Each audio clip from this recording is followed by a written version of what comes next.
Aspects in astrology. What is an easy opposition? Do you have one?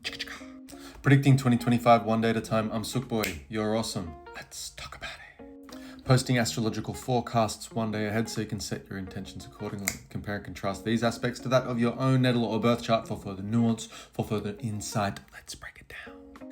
Now, the moon moves rather quickly, but throughout the day, it will form what's known as an easy opposition with Uranus in Taurus and Saturn and Neptune up in Pisces. Now, apart from the conjunction, the oppositions in astrology are very powerful. They generate the most energy and they require a lot of attention. It's not like we can look away. There is a situation happening here. Now, the moon is moving quite quickly, and at some point today, it's going to form a bunch of aspects. But the one I want to talk about, which is probably the most powerful, is the easy opposition between Moon 23 degrees of Virgo, forming oppositions with Neptune, North Node, and Saturn. 28, 27, and 19 degrees accordingly. Now, at some stage in the day, the moon is actually going to form an exact trine down to Uranus at 23 degrees in Taurus. And that obviously will sextile with these placements, Saturn, North Node, and Neptune. So that's the easy opposition I'm talking about. Now, through a Western frame, oppositions are not regarded as easy. They're actually challenging. They force us to grow. There is a clash of energies. Now, in this case, the moon in Virgo wants us to feel organized, practical. It wants to be analytical. It doesn't want to miss a beat. It wants to cross every T and dot every I. But while it is in opposition with something like Neptune, Neptune throws up a lot of confusion. It wants to dissolve all boundaries. It's very conceptual. It wants to dissolve the form. It wants to make things conceptual or abstract in nature. Now, the moon in Virgo is anything but abstract or conceptual. It's very tangible, concrete, situational reality, the data. What are the facts? Neptune in Pisces is really overwhelming to a Virgo moon because it's taking away the details. It's making things feel more vague, overwhelming, and uncertain.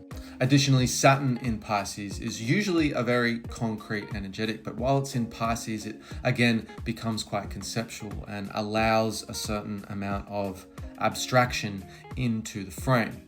When it's in opposition with the moon in Virgo, it's feeling very restrictive for our emotions, but also there's a toss-up between, do I surrender to this and just feel the overwhelm, or do I drive and grind forward towards further structure?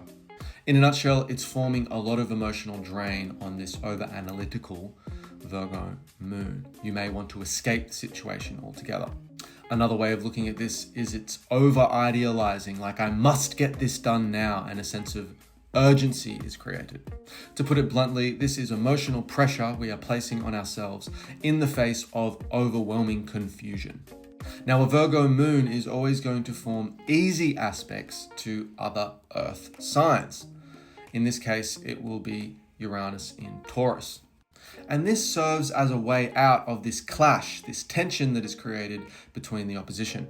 At some point in the day, when you are in the middle of this frustrating confusion, this bid to be perfect in any particular task you have decided to take up, there will be an awakening. Uranus will provide you with an emotional breakthrough or give you some energy to see things differently, to see things more progressively. Rather than escaping the situation, you actually might have some kind of progressive breakthrough. You might have to rebel against the norm, the traditions of something like the Saturn or the Taurus, and actually do something differently, highly original energy. In other words, your practical routines or the status quo may be challenged in some way when this moon forms the trine. Therefore, you can solve your problem by not looking at the opposition, but looking at the easy aspects formed off it. I hope that helps. Okay, bye.